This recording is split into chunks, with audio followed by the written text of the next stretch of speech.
So mao na mga bossing oh. Yan. Atong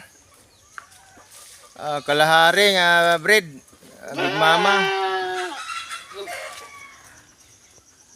Na siya anak mga boss, duha ka buok. Laki ug bayi.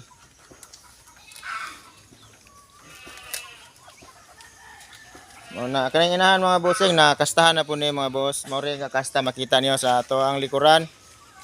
Saka full blood na Australian Boer. Ginapanggigilan sa tanan.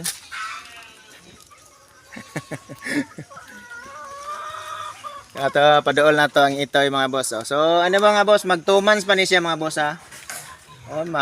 Sayo nagpakasta ang inahan sa Sim Japon sa una niyang anak na triplets.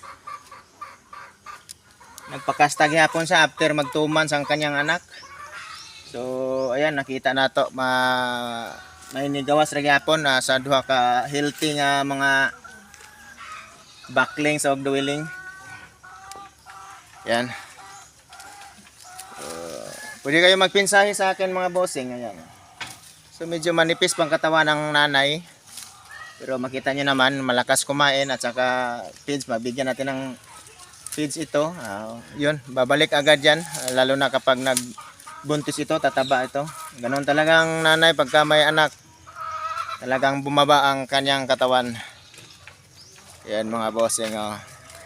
So kung kayo naman ay sa inyong paligid dyan ay maraming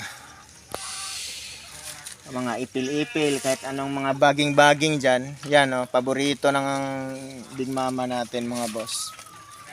Pang-apat na anak na niya ito mga bossing. Pero panginan mo naman yung kanyang didi. Ayan, talagang sagana pa rin sa gatas. Yan.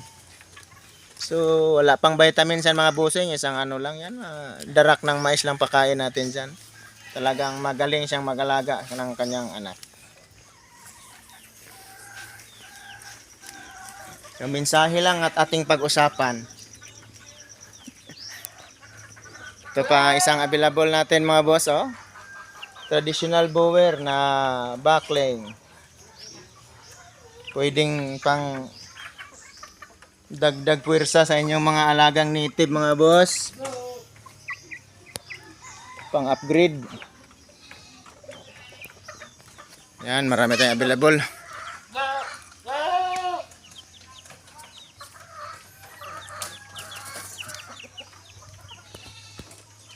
Native.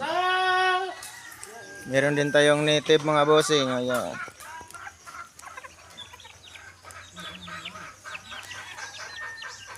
Ito ay sa halagang 700.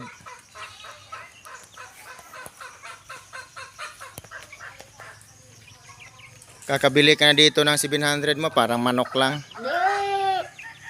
Yun lang mga boss. Adios.